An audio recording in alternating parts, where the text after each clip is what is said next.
So here we have the new ES3 machine from Carbon Zap. I can quickly talk you through some of the features and controls. We have got two internal tanks, one for gasoline or the petrol and the other one for diesel. The controls are all touchpad, electronic controls operating the pump speed. We've got left and right for changing settings, an enter and a stop. We've got a pressure gauge up here so we can monitor the pressures that we're using on the fuel system cleaning side. And a nice little feature on this machine is this lever. We can change this from the internal tanks of the machine to what's called the E-tank, which is the external tank. This allows us to use an external cleaning fluid specifically for DPF cleaning. Just remember that this machine is a fuel system cleaner, intake manifold cleaner and a DPF cleaner all in one. Okay, the ES3 machine is totally standalone. As you can see, we have it connected now to the vehicle's battery, and as you can see, the display is now lit. We've got two pipes here that we're going to connect to the vehicle. We've got a red band on this one that denotes high pressure. This one's the return. This particular vehicle has no return, so we're going to make this pipe redundant and just use the pressure pipe instead of the vehicle's fuel supply. The ES3 machine comes with a really comprehensive adapter kit.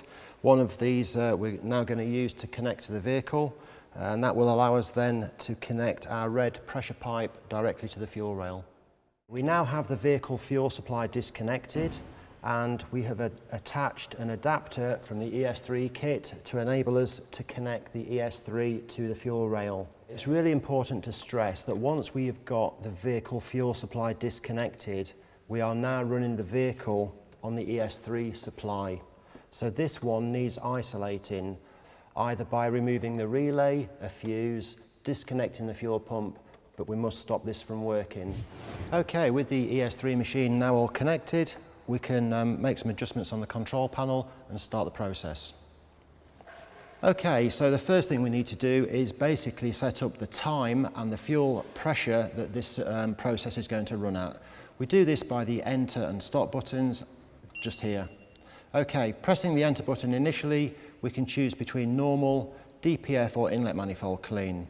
This particular process we're going to run normal because it's a fuel system clean, so we're going to enter. Again, we get the option of auto or manual. Again, we're going to go for manual. The next menu screen shows gasoline and diesel. We can easily change these by that button there. As we can see, we've got gasoline highlighted, and that's confirmed with the LED next to gasoline, so we can enter that.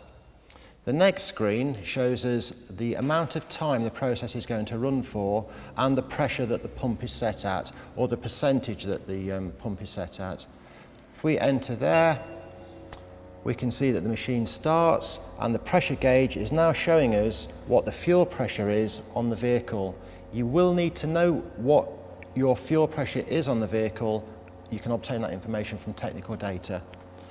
This specific vehicle runs at 3 bars, and that equates to 26% of the pumping speed. So we can then press enter.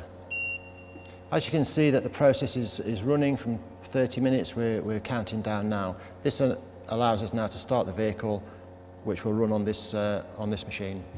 And that's it really. Once the ES3 treatment is complete, it is simply a question of reconnecting the pipework.